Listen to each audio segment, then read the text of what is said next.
ألف لام را، تلك آيات الكتاب الحكيم. أكان للناس عجبا أن أوحينا إلى رجل منهم أن أنذر الناس وبشر الذين آمنوا أن لهم قدم صدق عند ربهم وبشر الذين آمنوا أن لهم قدم صدق عند ربهم. قال الكافرون إن هذا لساحر مبين. إن ربكم الله الذي خلق السماوات والأرض في 6 أيام ثم استوى على العرش يدبر الأمر ما من شفيع إلا من بعد إذنه. ذلكم الله ربكم فاعبدوه أفلا تذكرون. إليه مرجعكم جميعا وعد الله حقا. إنه يبدأ الخلق ثم يعيده ليجزي الذين آمنوا وعملوا الصالحات بالقسط، والذين كفروا لهم شراب من حميم وعذاب أليم بما كانوا يكفرون. هو الذي جعل الشمس ضياء والقمر نورا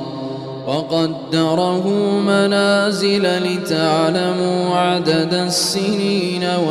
والحساب. ما خلق الله ذلك إلا بالحق يفصل الآيات لقوم يعلمون. إن في اختلاف الليل والنهار وما خلق الله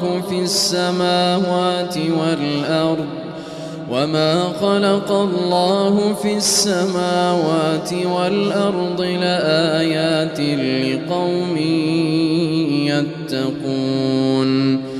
إن الذين لا يرجون لقاءنا ورضوا بالحياة الدنيا واطمأنوا بها والذين هم عن آياتنا غافلون أولئك مأواهم النار بما كانوا يكسبون. إن الذين آمنوا وعملوا الصالحات يهديهم ربهم بإيمانهم تجري من تحتهم الأنهار في جنات النعيم. دعواهم فيها سبحانك اللهم وتحيتهم فيها سلام وآخر دعواهم أن الحمد لله رب العالمين. ولو يعجل الله للناس الشر استعجالهم بالخير لقضي إليهم أجلهم فنذر الذين لا يرجون لقاءنا في طغيانهم يعمهون. وإذا مس الإنسان الضر دعانا لجنبه أو قاعدا أو قائما فلما كشفنا عنه ضره مر كأن لم يدعنا إلى ضر مسه كذلك زين للمسرفين ما كانوا يعملون ولقد أهلكنا القرون من قبلكم لما ظلموا وجاءتهم رسلهم بالبينات وما كانوا ليؤمنوا كذلك نجزي القوم المجرمين ثم جعلناكم خلائف في الأرض من بعدهم لننظر كيف تعملون وإذا تتلى عليهم آياتنا بينات قال الذين لا يرجون لقاء نأت بقرآن غير هذا أو بدله قل ما يكون لي أن أبدله من تلقاء نفسي إن أتبع إلا ما يوحى إلي إني أخاف إن عصيت ربي عذاب يوم عظيم قل لو شاء الله ما تلوته عليكم ولا أدراكم به فقد لبثت فيكم عمرا من قبله أفلا تعقلون فمن أظلم ممن افترى على الله كذبا أو كذب بآياته إنه لا يفلح المجرمون ويعبدون من دون الله ما لا يضرهم ولا ينفعهم ويقولون هؤلاء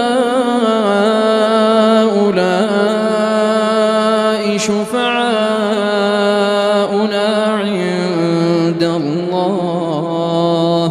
قل أتنبئون الله بما لا يعلم في السماوات ولا في الأرض سبحانه وتعالى عما يشركون وما كان الناس إلا أمة واحدة فاختلفوا ولولا كلمة سبقت من ربك لقضي بينهم فيما فيه يختلفون ويقولون لولا أنزل عليه آية من ربه فقل إنما الغيب لله فانتظروا إني معكم من المنتظرين وإذا أذقنا الناس رحمة من بعد ضراء مستهم إذا لهم مكر في آياتنا قل الله أسرع مكرا إن رسلنا يكتبون ما تمكرون هو الذي يسيركم في البر والبحر حتى إذا كنتم في الفلك وجرين بهم بريح طيبة وفرحوا بها جاءتها ريح عاصف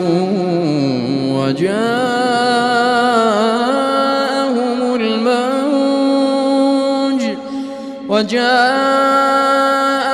الموج من كل مكان وظنوا أنهم أحيط بهم دعوا الله مخلصين له الدين لئن أنجيتنا من هذه لنكونن من الشاكرين فلما أنجاهم إذا هم يبغون في الأرض بغير الحق يا أيها الناس إنما بغيكم على أنفسكم متاع الحياة الدنيا ثم إلينا مرجعكم فننبئكم بما كنتم تعملون إنما مثل الحياة الدنيا كماء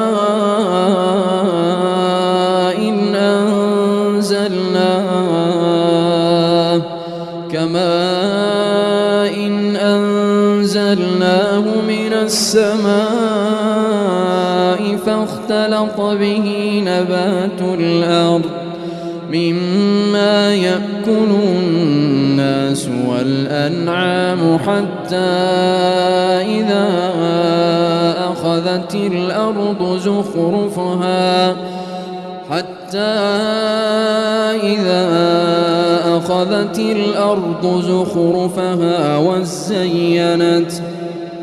وزينت وظن أهلها أنهم قادرون عليها أتاها أمرنا ليلا أو نهارا فجعلناها حصيدا كأن لم تغن بالأمس كذلك نفصل الآيات لقوم يتفكرون والله يدعو إلى دار السلام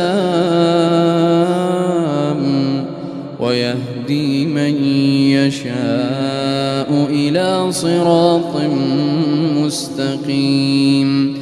للذين أحسنوا الحسنى وزيادة ولا يرهق وجوههم قتر ولا ذلة أولئك أصحاب الجنة هم فيها خالدون والذين كسبوا السيئات جزاء سيئة بمثلها وترهقهم ذلة ما لهم من الله من عاصم كأنما أغشيت وجوههم قطعا من الليل مظلما أولئك أصحاب النار هم فيها خالدون ويوم نحشرهم جميعا ثم نقول للذين أشركوا مكانكم أنتم وشركاؤكم فزيلنا بينهم وقال شركاؤهم ما كنتم إيانا تعبدون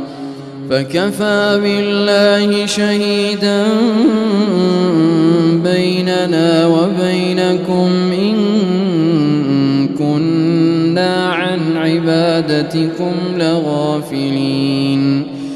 هنالك تبلو كل نفس ما أسلفت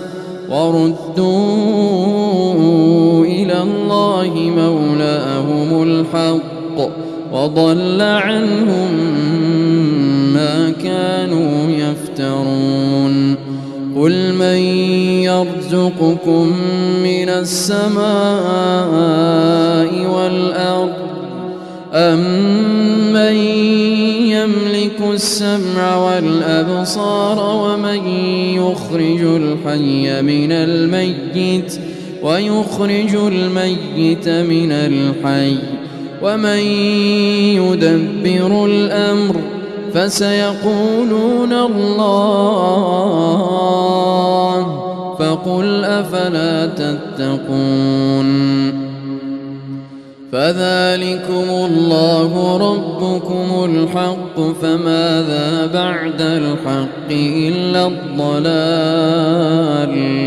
فأنى تصرفون كذلك حقت كلمة ربك على الذين فسقوا أنهم لا يؤمنون قل هل من شركائكم من يبدأ الخلق ثم يعيده قل الله يبدأ الخلق ثم يعيده فأنى تؤفكون قل هل من شركائكم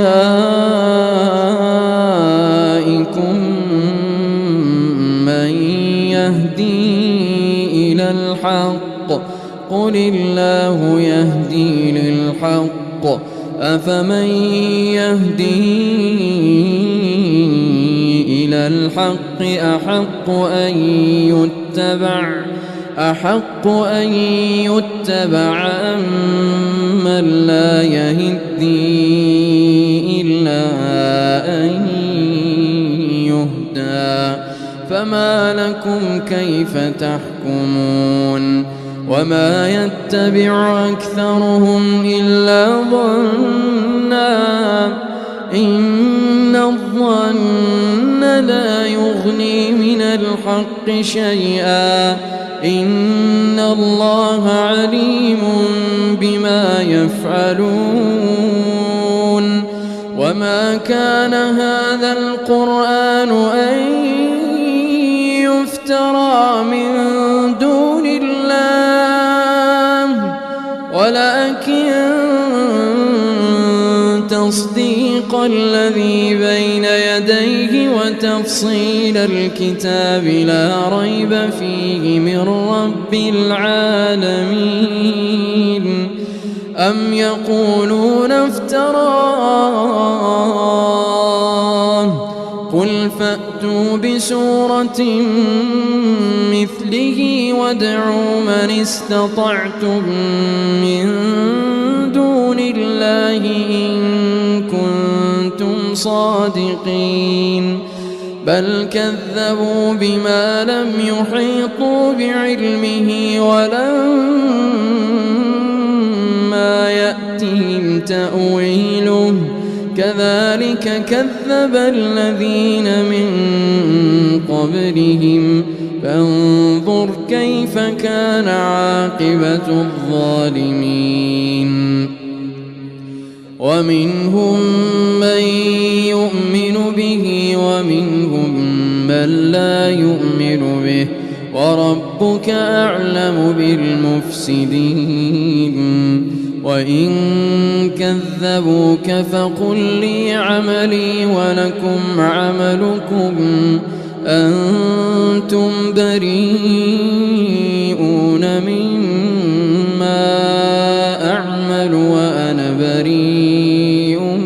مما تعملون ومنهم من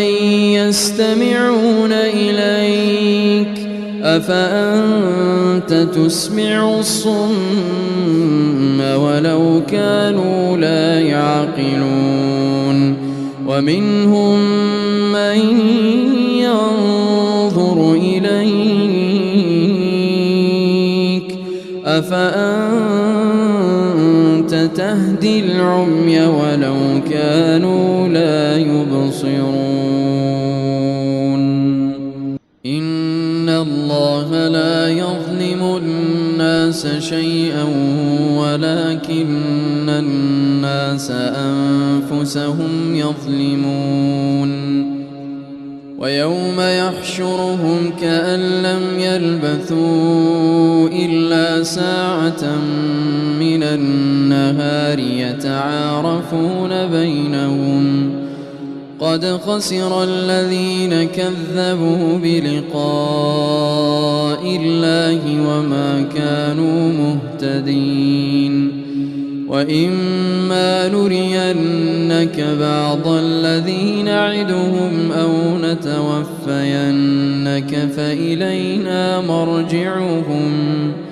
فإلينا مرجعهم ثم الله شهيد على ما يفعلون ولكل أمة رسول فإذا جاء رسولهم قضي بينهم بالقسط وهم لا يظلمون ويقولون متى هذا الوعد إن كنتم صادقين قل لا أملك لنفسي ضرا ولا نفعا إلا ما شاء الله لكل أمة أجل إذا جاء أجلهم فلا يستأخرون ساعة ولا يستقدمون قل أرأيتم إن أتاكم عذابه بياتا أو نهارا ماذا يستعجل منه المجرمون أثم إذا ما وقع آمنتم به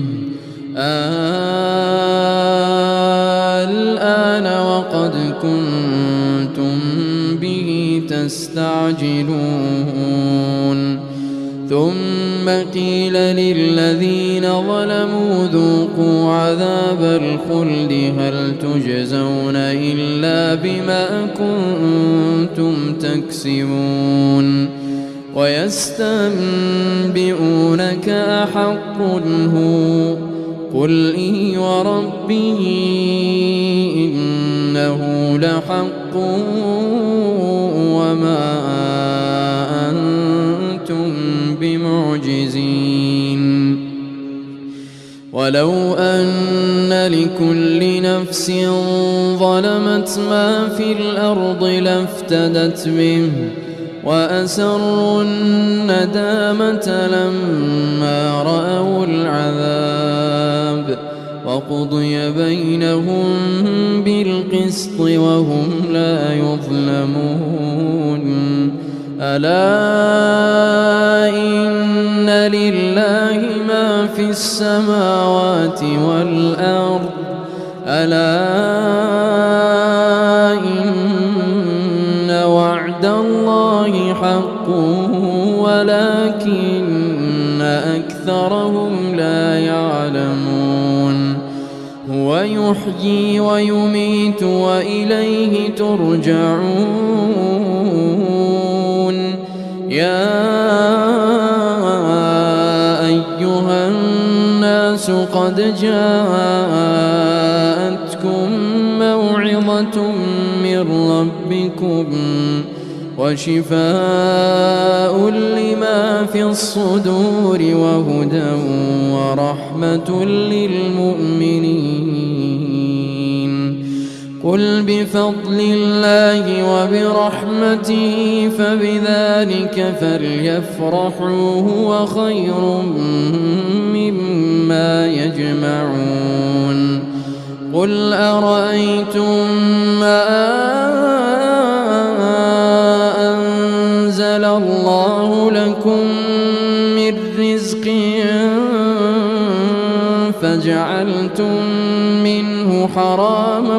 وحلالا قل الله أذن لكم أم على الله تفترون وما ظن الذين يفترون على الله الكذب يوم القيامة إن الله لذو فضل على الناس ولكن أكثرهم لا يشكرون وما تكون في شأن وما تتلو منه من قرآن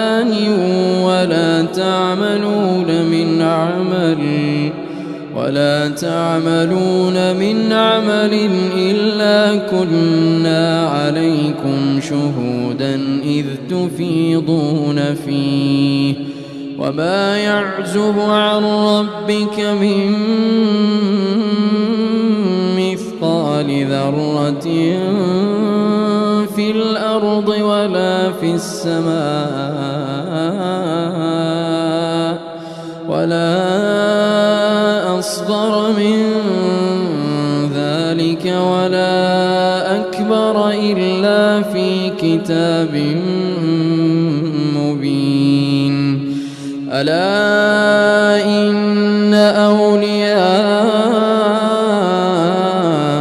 الله لا خوف عليهم ولا هم يحزنون الذين آمنوا وكانوا يتقون لهم البشرى في الحياة الدنيا وفي الآخرة لا تبديل لكلمات الله ذلك هو الفوز العظيم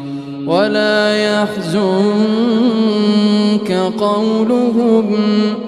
إن العزة لله جميعا هو السميع العليم ألا إن لله من في السماوات ومن في الأرض وما يتبع الذين يدعون من دون الله شركاء إن يتبعون إلا الظن وإن هم إلا يخرصون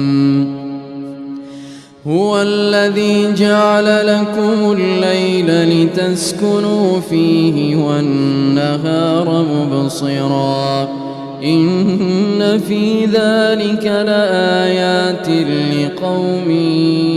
يسمعون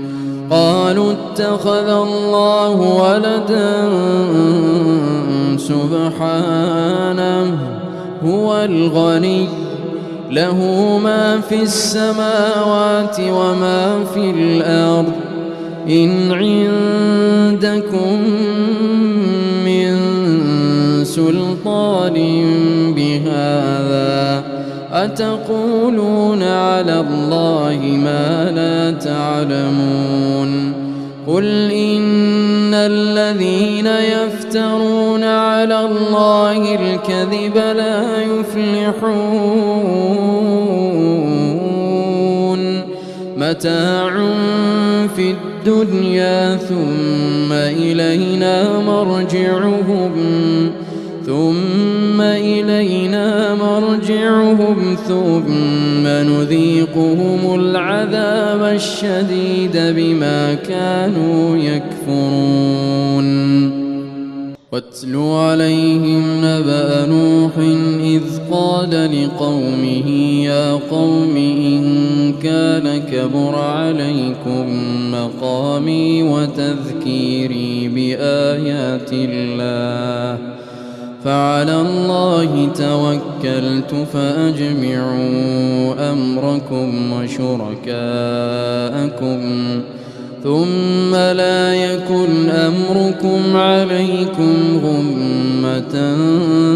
ثم قضوا إلي ولا تنظرون فإن توليتم فما سألتكم من أجر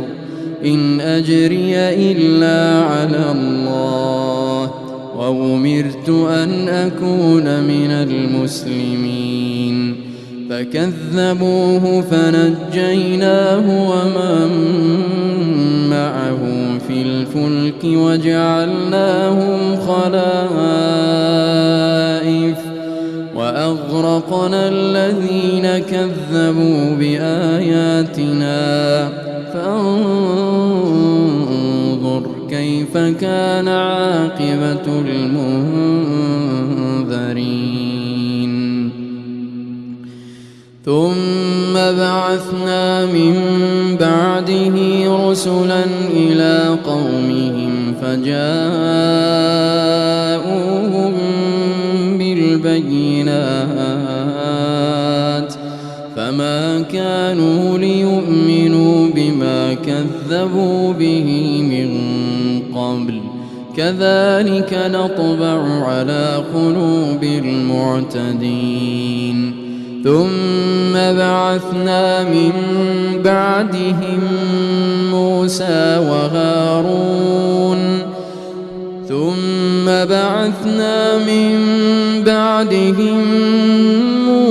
وهارون إلى فرعون وملئه بآياتنا فاستكبروا وكانوا قوما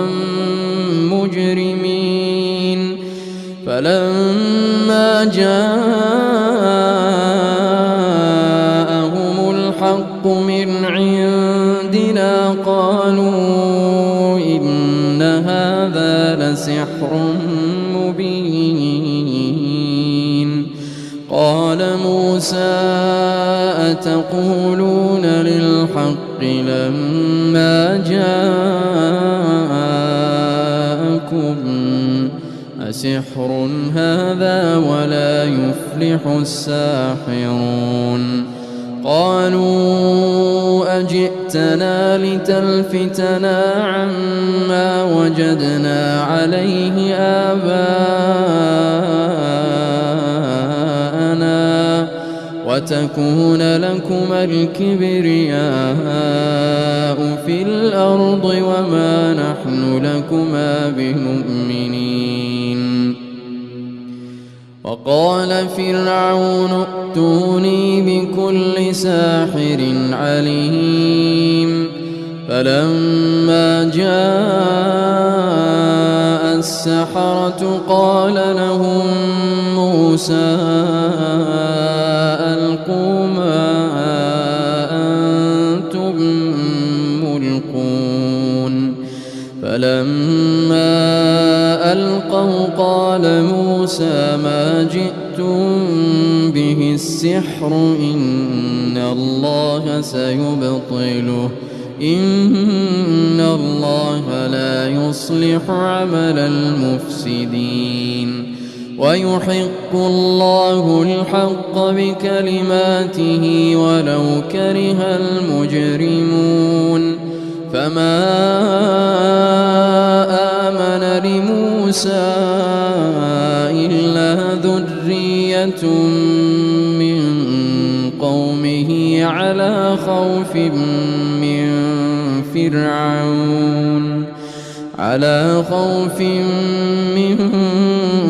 فرعون وملئهم أن يفتنهم وإن فرعون لعال في الأرض وإنه لمن المسرفين وقال موسى يا قوم إن كنتم آمنتم بالله فعليه توكلوا إن كنتم مسلمين قالوا على الله توكلنا ربنا لا تجعلنا فتنة للقوم الظالمين ونجنا برحمتك من القوم الكافرين.